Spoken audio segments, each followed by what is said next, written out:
guys, Wood Craftsman here, and this is probably the last video that I'm going to do on this miter saw setup until I get a new miter saw. Taking a serious look at the Bosch CM10 GD, and I really like it. I've actually used one. A friend of mine's got one, and I really like it. It's a very nice gliding saw, and one of the biggest things I like about it is the fact that there's no loss of space back here, which would mean that I could potentially move the saw setup actually further back. More so, this video is about, I did an update on the dust collection hood from the last one. I had some vinyl stripping from strip doors for industrial use, and what I did was I cut it loose here, and I was hoping it would just kind of hang out nicely to guide the saw to a little bit of dust collection, because I couldn't have a solid piece because the arm would bump into it. So what I resulted in doing instead was getting a piece of a 16th inch thick polycarbonate, and I had gotten some plastic hinges as well, and I actually glued these with the actual cement to use with polycarbonate acrylic. My first time for that actually worked out really well. So the idea is that these doors, I guess you call them doors, will actually flip all the way for the time being. It may be that once we get the Bosch saw for wherever we're going to get it from, that I might have this section rebuilt about 6 inches wider, move this side down about 6 inches, and maybe make a new dust hood again. I don't have a lot of money invested in this dust hood. It's actually pretty much just scrap and a piece of sheet metal, which probably cost me about, I don't know, $7 or $8 maybe.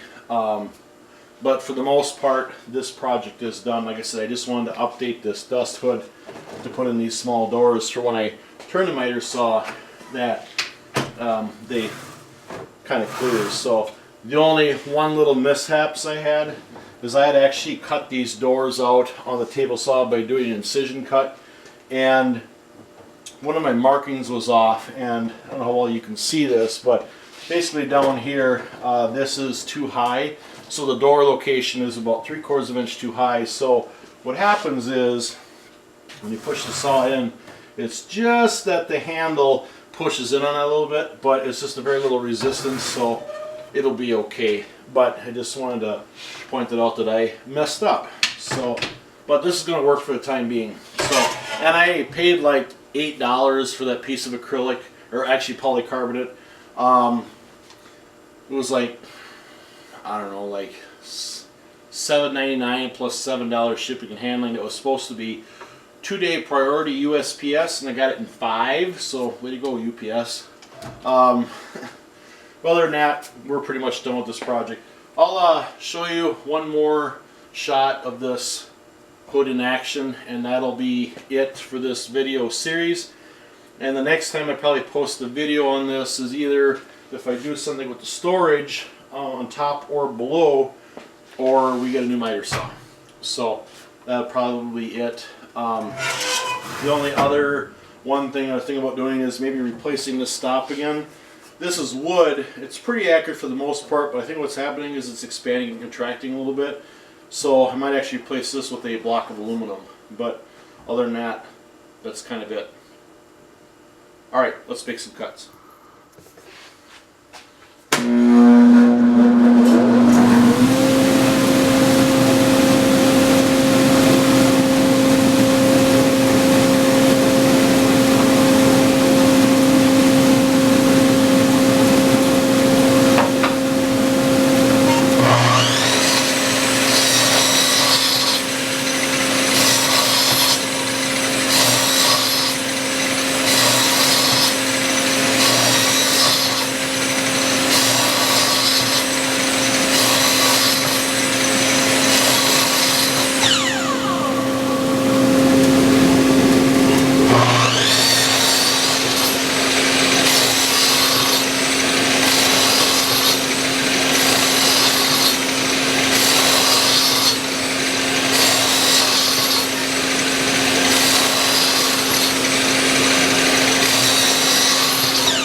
helps to have the blast gate open all the way. So the first part of the video you saw actually was just with the gate about halfway open. I know I did some testing earlier just to see how well it worked with multiple gates open, so I actually did this to kind of resemble that, and actually still worked really well.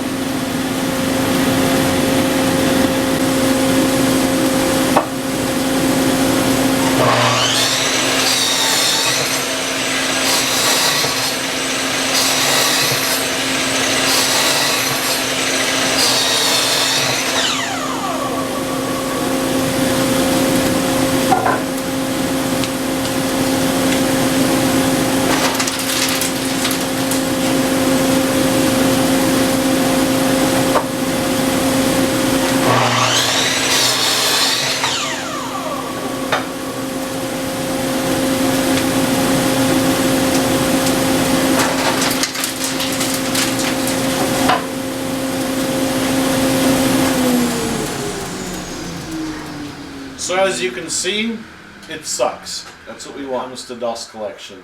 It's one thing that it took me a while to figure out.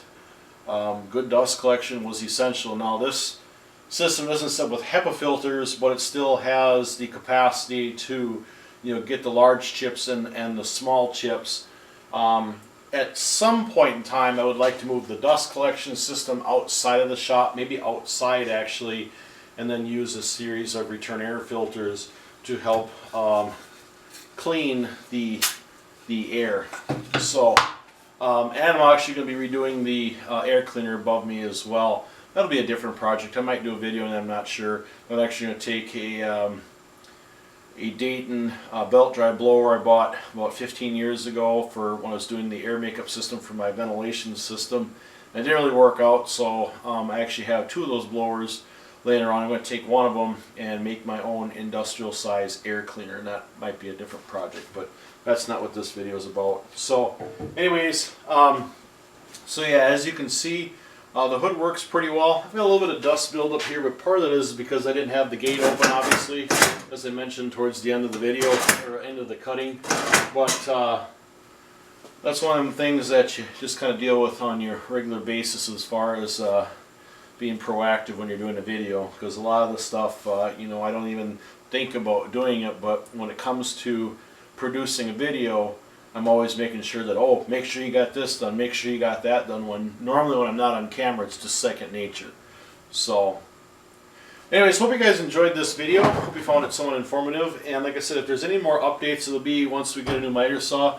Like I said, we're taking a really serious look at the Bosch 10-inch axial glide. I think it's a CM10 GD, and took a look at the 14-inch, and I'm just not sure if I really want to go to the look at the 12-inch. It's got a 14-inch cross cut, but I mean that'd be nice, but it's not essential.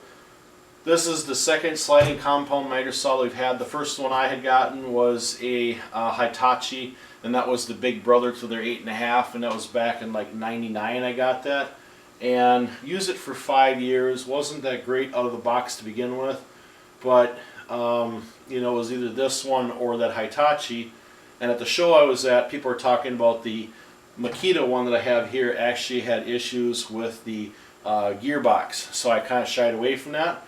It hasn't given me one bit of issue, so I don't know if that truly was an issue or not. But the one thing I like about the Bosch setup is the motor sits behind here, and there's a little, it's really a timing belt or a serpentine belt that runs from the motor to, I think, either a gearbox in the arbor, or there might be a gearbox in the motor to slow it down from 10,000 RPMs down to probably around 4,000 RPMs for the blade. So there's no fancy gears in there, but like I said, I've been lucky with this one. So it's not quite as true as what it used to. It's starting to show some age. The bearings here are starting to get a little bit of an issue, and you know what, maybe it'd be nice to actually look at a new saw. So like I said, we're taking a really serious look at the Bosch 10-inch axial, and a lot of good reviews on it. I saw a YouTube video that did a lot of saw comparison. They had the Capex in there. They had the a lot of the other big brands in there: Hitachi, DeWalt, Makita, the Bosch, and there was a couple others. I think they even had Craftsman in there, and they all had the pros and cons. And the one thing that some people didn't like about the Bosch was that there's some weight there. And as I mentioned in the previous video, I like tools that have weight to them when it comes to stationary tools, because it just adds to the performance. There's less vibration, it's more sound. Now this saw here isn't very heavy and it's not very light. I'm going to say it's probably around 45 pounds, and it's been good, but you know, if I had a saw that was heavier, that would be even better. And I think that's why a lot of people like the Capex, is because the Capex from Festool is actually lighter. Yeah, I want to say it's like 37 pounds maybe. I could be wrong, it doesn't matter. I've heard good and bad about the Festool Capex, and quite frankly, if I'm going to spend $1,300 on a sliding compound miter saw, I'm going to skip that step, and I'd probably go to a sliding table on my table saw, and then go to an AMGA miter saw.